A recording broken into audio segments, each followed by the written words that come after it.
session. At least I can count them, yes. Yeah. Did you find it? Yeah, which one are you using for the plenary session? The solving for this one. This enter, yeah, solving, and this is for the sidetrack. Yes. Yeah, perfect. Spit this out. Oh, your password. You need to do this. Security. Oh, it's crazy. We could all just Kids trust these one days. another. Yeah. It's a trust thing. Yeah.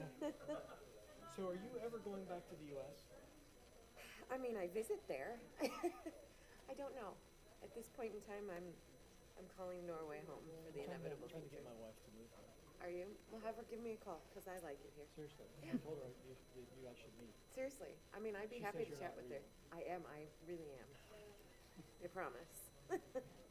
I feel pain and everything. So, which number is I'll Dawn? be here all day. Okay. And then I'm coming tonight as well. Are you guys going to be able to make it 5? Yes. Good. Good. We'll see you then. Oh, please, come on. Student here. So it's Eirik, Maria, then Dawn is top 12. Yeah. Right? Yeah. Yeah. You ready? All good.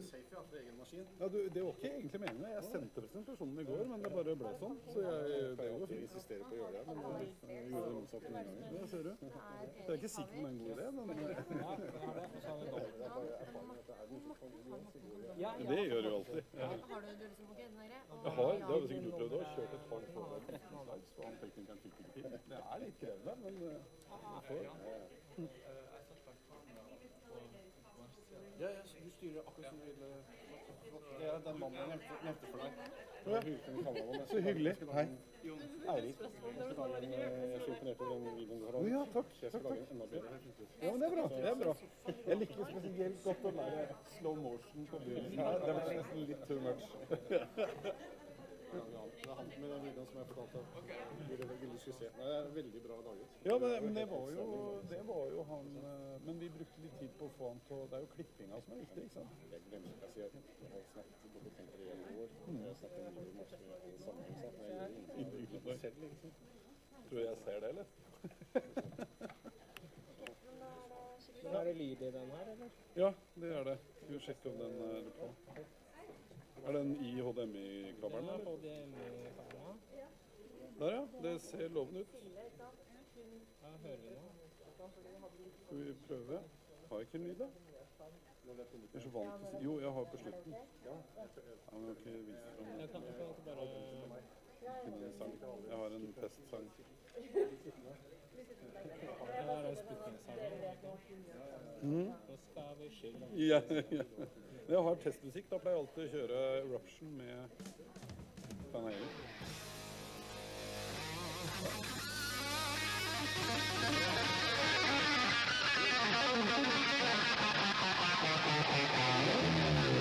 Ja, det føles litt da skrur jeg av den. Fint. Jeg skulle bare se at dette så sånn noenlunde ut. I og med at dette litt sånn nytt tema, så det greit å ha notes.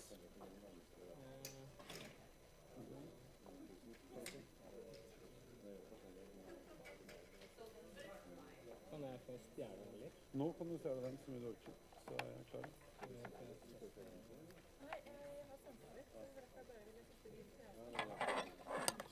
Når det vi begynner? Om 10 minutter. Du første foreleser? Ja.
Hey guys.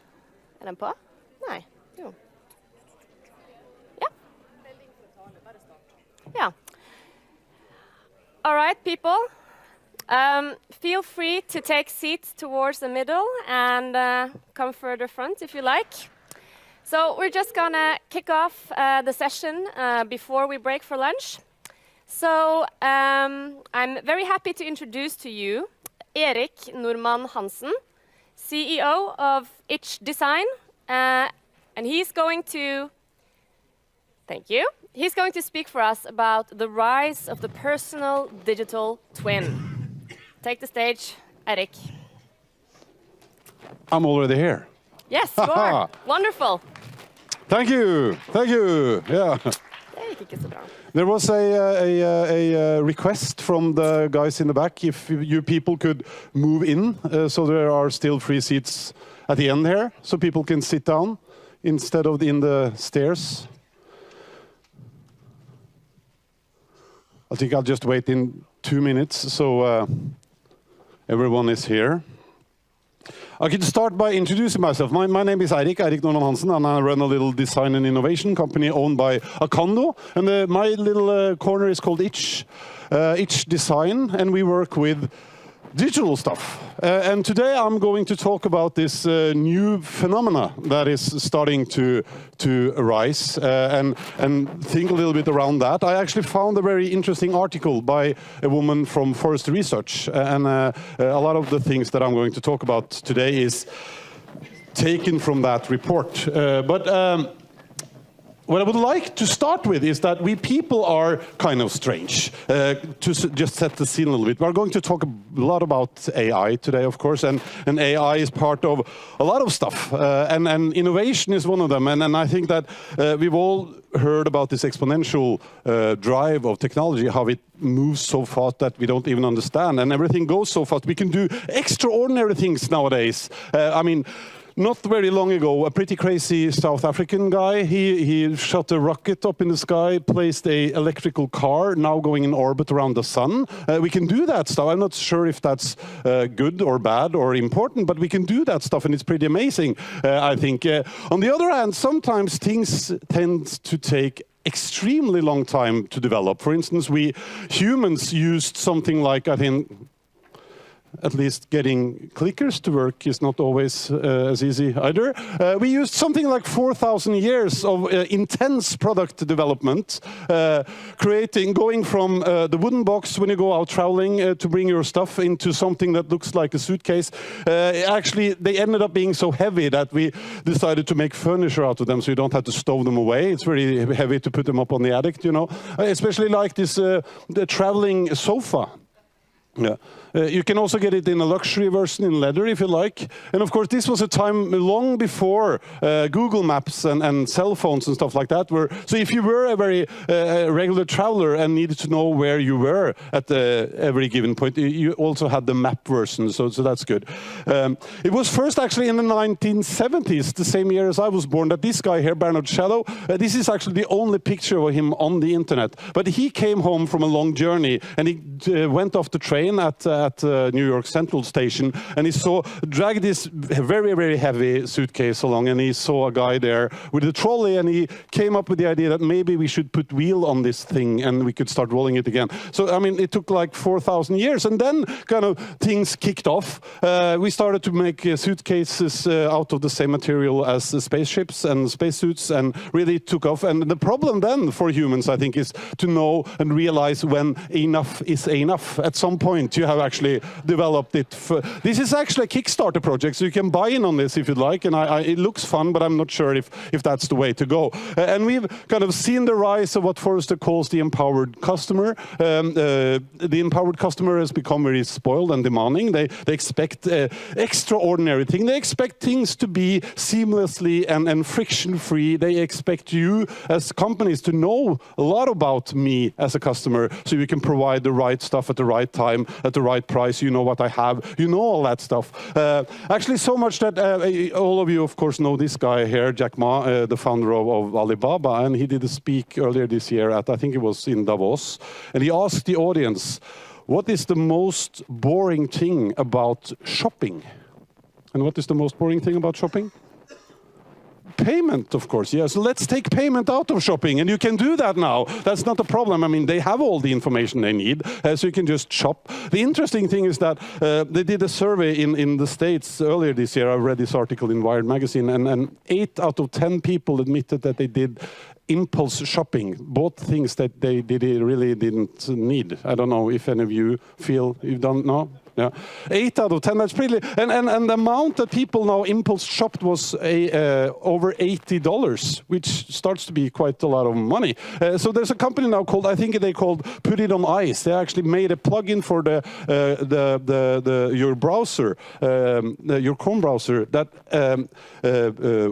changes the buy button in Amazon and 20 other big, Alibaba also, big online stores, to, instead of buy, it says put it on ice, and it turns blue. And when you do that impulse thing, you push that button, nothing happens. It just puts it on a list. Then it goes a week, and then it reminds you, you tried to buy this a week ago, do you still want it? So it kind of makes friction so that things won't be too frictionless. Another beautiful thing, and I think that digitalization and using technology, AI, all kinds of technology to make better business opportunities for us are great. Some of you have probably seen this example before, but I just love it so much. This is from an amateur theater, a comedy scene in Spain.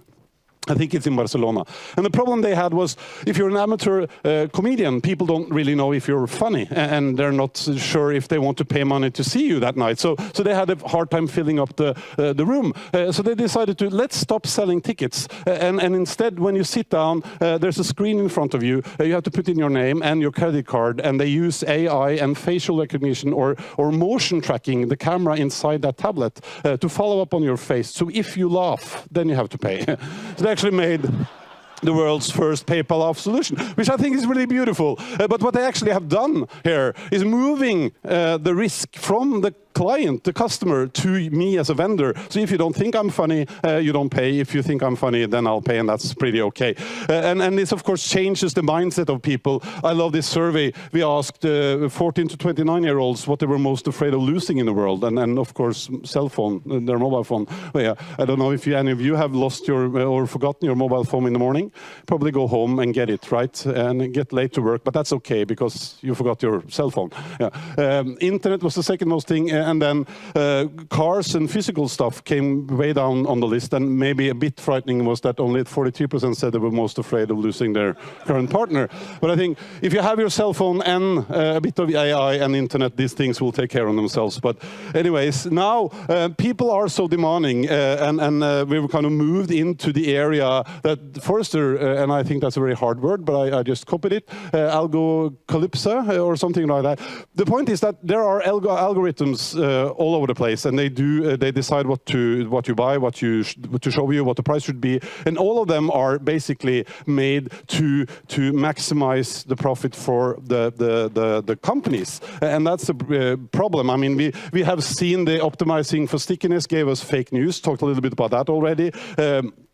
Also, another problem with AI and the use of algorithms in this way is that the variables they use have a tendency to end up to discriminate. I found an example here from a bank where they are not allowed to ask for the gender. They don't ask for the gender, but they ask your civil status. And if you're single, and 82% of single partners in the US are female, they actually ended up using gender as a criteria for giving you a loan or not.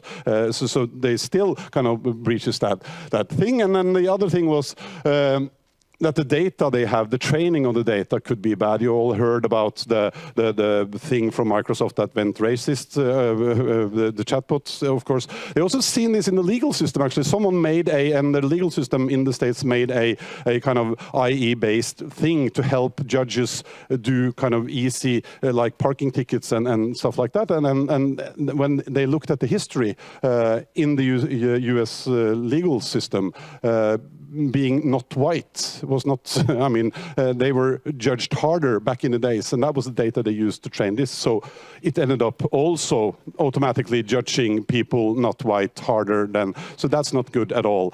So there are issues still with algorithms and AI. So that's why, and I think that this article was so interesting that Forrester and others, of course, they didn't invent this, but they talk about this personal digital twin, which will be the algorithm of you, an algorithm that you actually own, that you can control, and they defined it as an algorithm owned by an individual, optimized for his or her personal objectives. It filters content that is counterproductive to the individual's goals and identify opportunities that support and achieving them. So the point is that they kind of turn this around. So you end up training your algorithm instead that helps you find the right stuff and helps you or helps the companies actually achieve what they're looking for. I know that you're going to see one very cool example later on from a later speaker coming after me from the Google sphere, so I won't go into that. I'll just jump over that. But also, and I forgot to translate that, it says artificial intelligence for everyone, because now we have all this technology that we can start to use to train for our personal use. And then I like this service here. It's a service called Crystal Nose. I don't know if any of you have tried it. crystalnose.com, I think. It's meant for recruiting, actually, and it's also a plugin, and it's a huge platform. I think it's 3 guys, doctors in artificial intelligence. They've built a system for profiling candidates. I don't know if any of you have tried the DISC profile, if you've been in a recruitment process. Yeah, it's kind of a personality test, right? To figure out how you are, what you react to, and what your preferences are. And I just downloaded that and installed it in my browser, and I looked up Stefan Petersson. I asked him already. He's probably here. A lot of you know this guy. He's the reason most of us stand on this stage. He don't give up until you say yes, which is a good thing. And his profile shows that, because when I go into his profile, I can just click this button, and then this artificial intelligence platform has started to make a profile out of him. And it also gives me a quick tip on how to act in contact with Stefan, because me and him are quite different. In fact, I can click on this full report, and I know all about Stefan now. This is given to me. It costs a little bit, but not much at all. I can also make a comparison between him and me.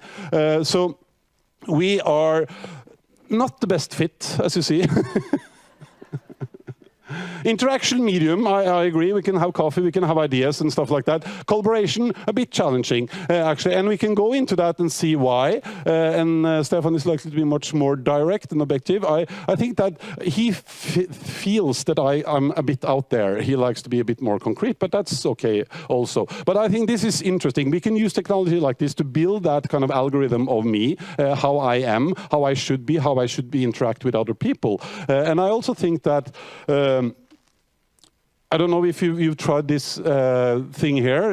Now I suddenly don't remember what it's called, but I'll figure that out. It's a IE-based duplicate of me, actually. You can train this to become you. It's at first quite fun, then a bit scary, I must admit, yeah.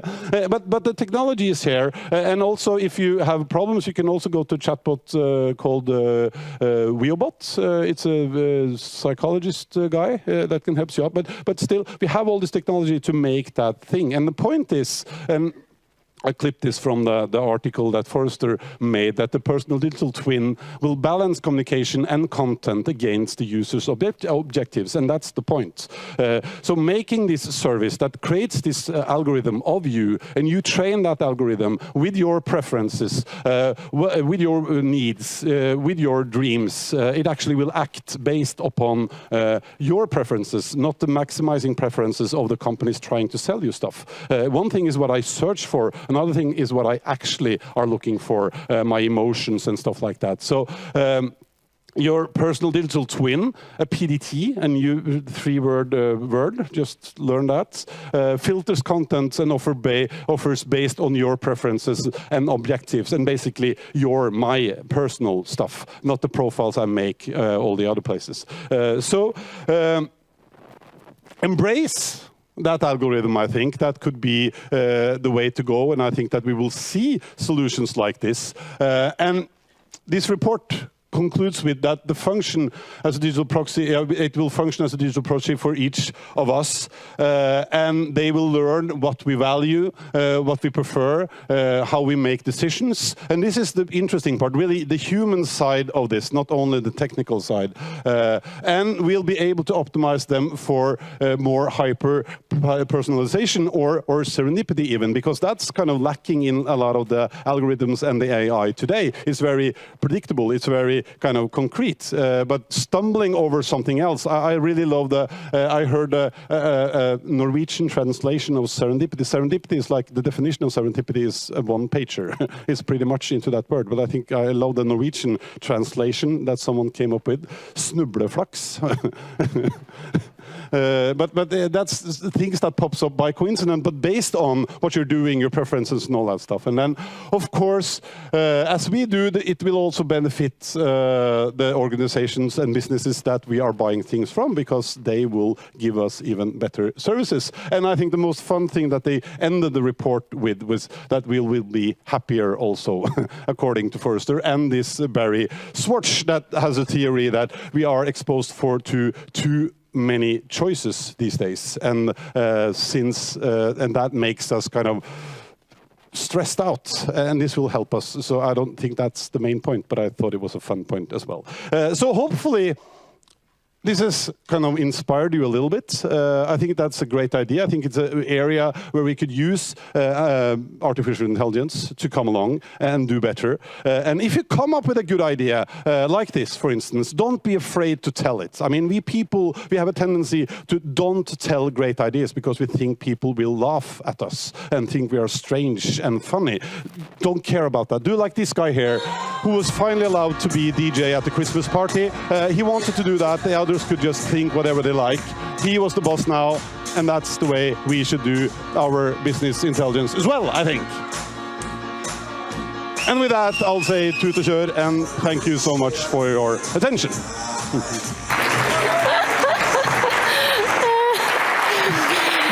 Thank you so much, Eirik. The sound is better now, right? I don't think it was snubleflaks that you were on stage. Okay, that was a real energy boost, so thank you so much. Next up, we have Kristin Johansen, and her title was really long and a bit complicated.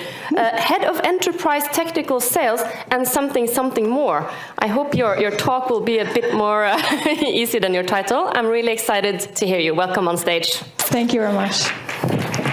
So it's not that complicated, really. It's three words: head of technical sales. Maybe that was 4. Which side?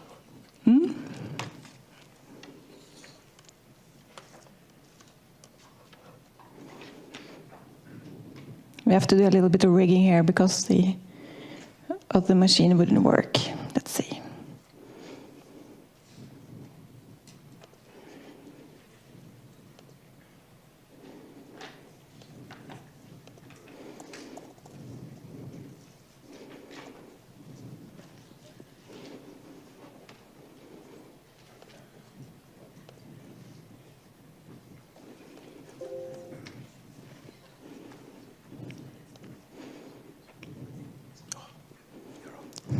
Perfect. So, my name is Kristin Johansen. I'm head of technical sales in Microsoft, where I've been working for the last 9 years. My background is from NTNU, where I studied telecommunication. And I spent 5 years of my life in Trondheim trying to understand how ants were communicating to each other to find the most effective path from where they found these building blocks for their home and back to the homes, and how they were internally communicating in order to understand how this path can be optimized. And then I tried to make this intelligence something that we could use in our day-to-day life in optimizing packet transport in our networks. So that's how I came into the AI industry. Today I'm going to talk about how we could use these amazing technologies for good. In Microsoft we have 3 initiatives right now going on, which all relates to how we could use artificial intelligence to more than just optimize business. The first one is AI for Earth, where we see how this technology can be used in order to see how our most scarce resources in the world can be saved for the futures. The second program and projects that we're working on is how we could use AI in order to optimize lives of disabled people. I'm not sure if you know this, but Satya Nadella actually have a disabled child. So this is a cause which is very near and dear to his heart. And he's also been working very hard for Microsoft to be able to give accessibility to all of our products. And the third program I'm going to talk about today is AI for humanitarian action. And it's about how we can help displaced people around the world to have a better life. They have basically nothing, and how can we be able to help them in a better way? So I'm going to start with AI for Earth. And I don't think there's many areas where we can see this technology be more impactful in helping address urgent work needed to monitor, model, and manage the Earth's natural systems. Data can tell us a lot about the status of our cloud. And the technology that we have available right now can help us analyze this data and help us find better ways to use this data and find the useful information and understand how we can make action to make these and make the world better. Sorry. We're already seeing this in some really good cases, also here in Norway. I would like to take one example, which is Agder Energy. They are a utility company here in Norway, and they are focusing on renewable energy. And what they're doing is using Microsoft Cloud and AI technologies to better capture, analyze, and act on the intelligence gathered across the electrical grid. And especially when we see how electrical cars are making it more difficult to understand when we need the power and how we can utilize the grid even better.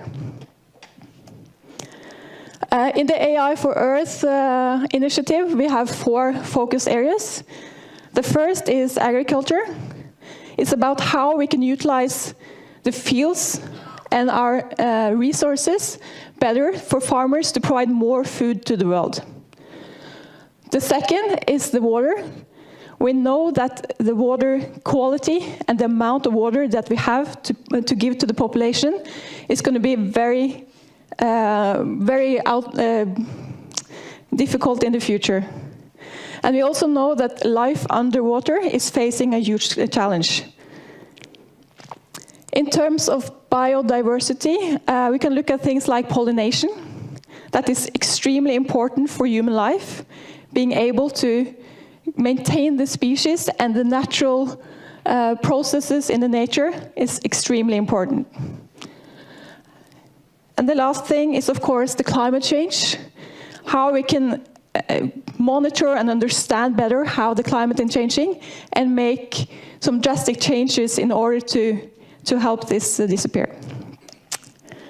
One of my favorite projects that I've seen about this AI for Earth project is called Project Premonition. And nearly 75% of the emerging infectious diseases originate from animals. Yet it's difficult to track and monitor these diseases to prevent the outbreaks. To get the early data about these outbreaks is also very labor heavy, and it's often collected by hand. And also making these samples, taking them into the laboratories and doing the analysis of this is extremely difficult. So what we have done with some partners is that we're trying to make mosquitoes field biologists. If we look at how mosquitoes work, they go out and they collect some small microsamples of animals' bloods. And then we have built some containers that are able to detect what kind of insects we're talking about by how they fly. With 90% accuracy, we can see what kind of insect it is, and we can choose to capture those insects into these small containers. And right there in the field, we can actually do a lot of biochemistry to understand if this is a carrier or something that we have to protect the humans from. Have a look at this. I'm going to show you a video.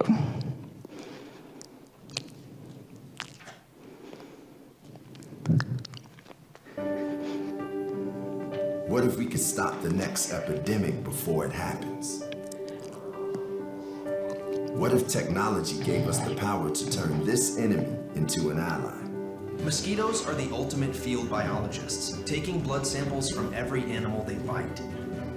Microsoft and its partners are using smart traps to capture mosquitoes and study the DNA they collect. Using the Microsoft Cloud, we can analyze over 100 million pieces of DNA in every sample, so we can identify where diseases come from and how they spread. With the cloud, what used to take 30 days now takes 12 hours, and every second counts. If we can detect new viruses before they spread, we may someday prevent outbreaks before they begin.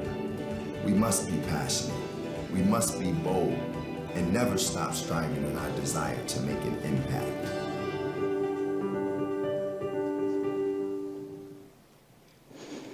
So one of the examples of where we've actually used this is regarding the Zika virus, which we saw in a lot of parts of the world actually not long ago, where we were able to trace and understand that this Zika virus is actually moving into the US territory.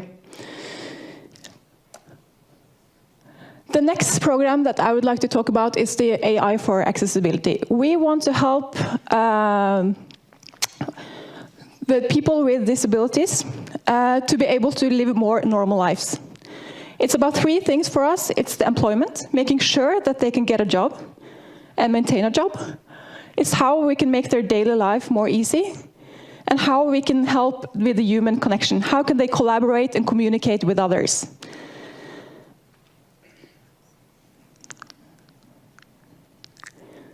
Oh, sorry. So what we've done is we have put together a program where we are encouraging all of you guys, actually, all of the community, to go and think about ideas of how we can help the disabled. We have $25 million right now in grants, and we're also helping out with technical resources for building solutions that we can go to the community with. For the most promising solutions, we are actually taking some of them and putting our own engineers into those programs to develop them even more. And for the ones that are most successful, we really want to build them into our products natively.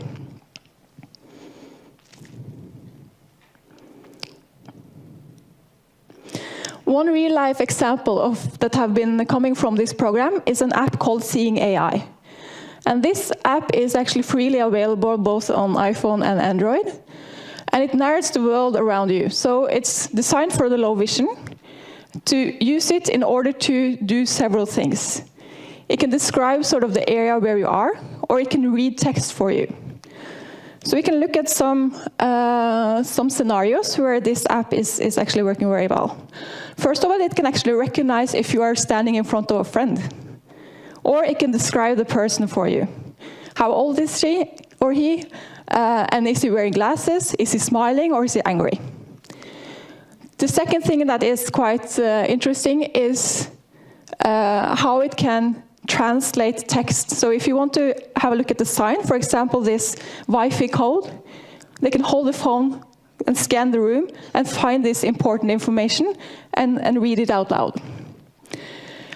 A lot of people with disabilities also facing allergies. So this app is also targeted towards being able to read labels.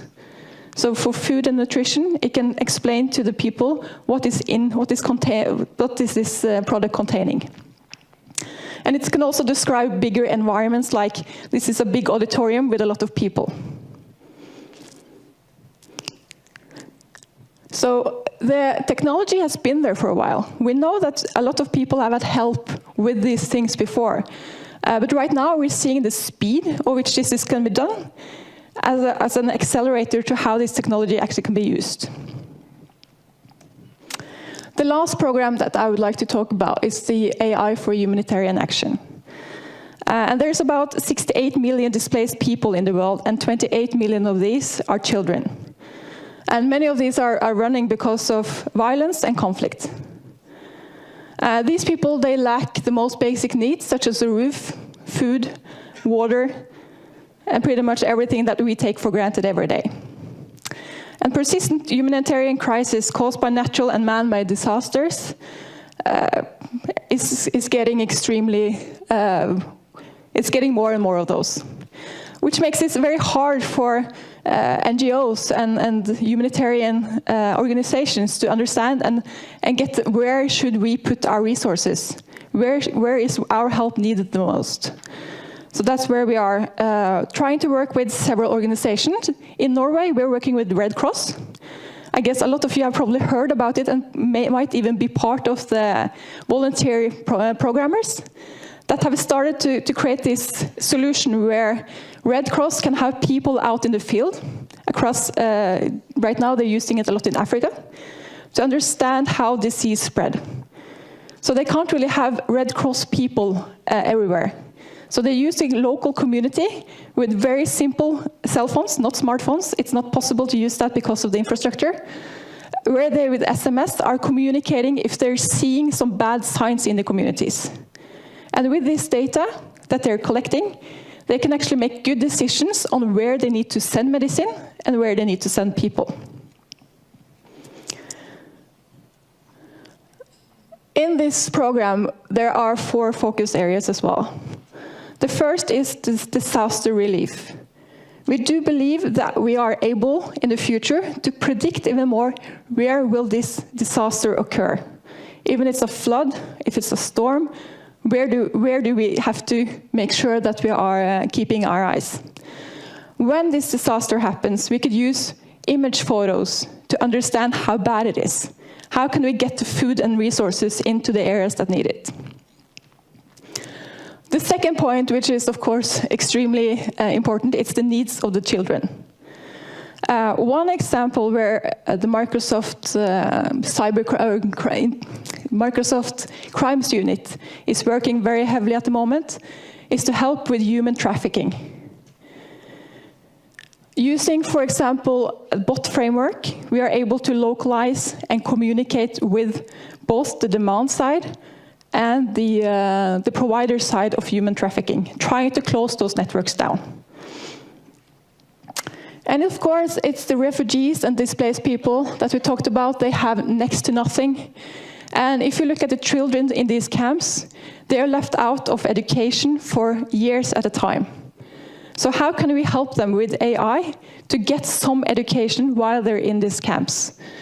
And there as well, we're using AI to provide them, and through these digital devices that we're handing out in the camps, are able to do some education for the children.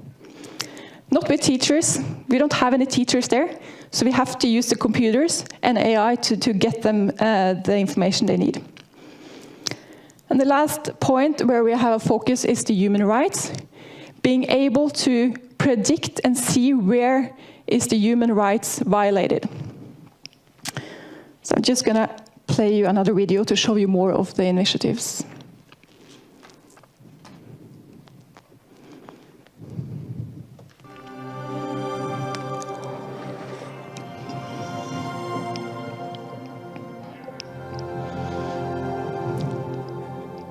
Human rights situation often deteriorate very quickly, and the faster we can get the information and we can react to the situation, it can be a real game changer. New technologies are advancing so rapidly, and technology companies can advise us on how best to use those technologies to protect and promote human rights.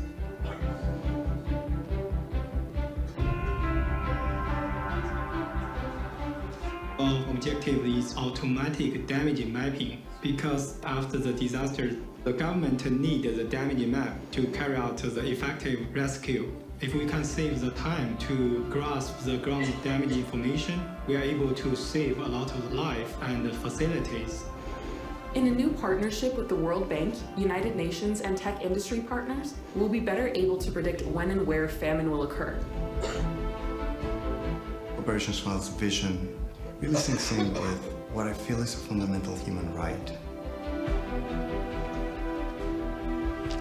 What the volunteers do for the children may seem like a small thing, but they are able to change the lives of the families forever. We're creating a chatbot-based experience for refugees coming out of the Syria conflict.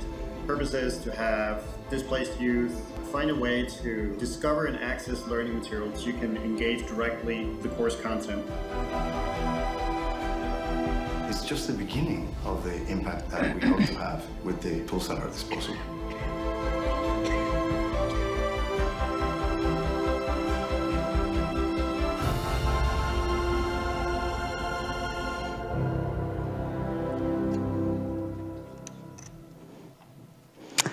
I wanted to take some time to just talk about one of the projects that you saw in that video, which is Operation Smile.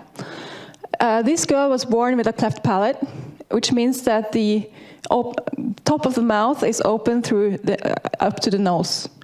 And this is not just a cosmetic problem. It's often that these kids have problems eating and talking and hearing. They also very often get quite severe ear infections. So what Operation Smile is doing in collaboration with Microsoft is using Microsoft Pics and algorithms to try and reconstruct these faces before they do the operations. This helps the surgeons to spend less time per patient. Even though the result is the same, they can do the reconstruction faster than they could before. And I would just like, at the end as well, if you would like to contribute to any of these causes, have ideas on how this can be done, you can go into this website, microsoft.com, AI for Good, or just Google AI for Good in Microsoft. You'll find how Microsoft contributes to your project if you have any ideas in these areas. And with this beautiful smile, I just want to say thank you and have a good day.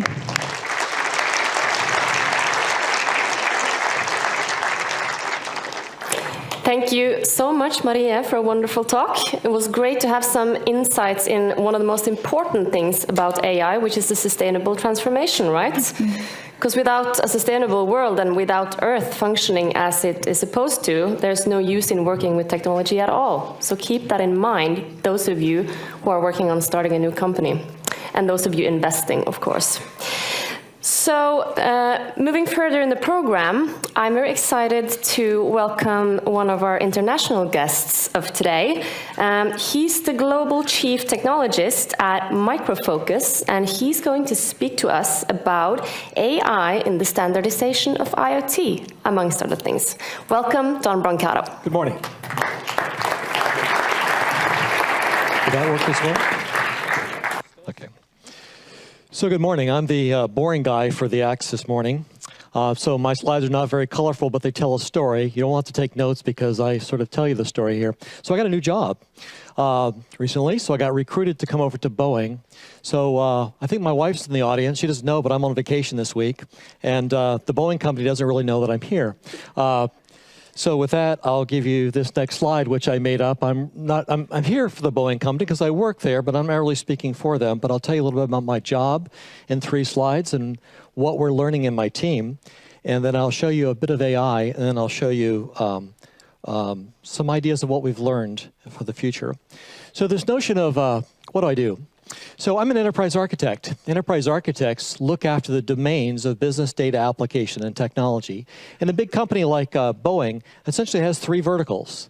They make spacecraft and satellites. They make commercial aircraft and aviation. They fix airplanes. So those are 3 verticals. And you should imagine they have classes of data. There's taxonomies. There's 3 taxonomies. And if you look at the bottom of those 3 taxonomies, there's groups of people, humans, systems, machines, who use vocabulary. They use data. And that vocabulary is rolled up into ontologies. Hopefully those ontologies get codified and regular within the group. We call those canonical ontologies. And that rolls up into classes of information called taxonomies. And that data should talk to one another. So if you can imagine those 3 sort of verticals, this new team that I'm a part of, we sit at the top of all the verticals of BOEING, and the executives are above that. And my job is, oddly enough, is to try to figure out the solutions to enterprise data problems. So within the verticals, people solve problems in a certain way. They talk to one another. They have applications that talk to one another and so on. But you can imagine as you go up the stack, the further away you go, the more context you lose. And as you're trying to talk between those 3 verticals, that doesn't happen very easily. So that's why an enterprise architect is brought in. So the team that I'm with, we call ourselves the Global Data Strategy Office. And what we deal with is essentially executive problems. And in that, everyone knows about an MVP, minimally viable product. We know about agility and Scrum and Kanban and those things. And those are designed to sort of go fast. Well, you can imagine that in a big company, it might take 6 months to solve an enterprise problem, maybe even a year. So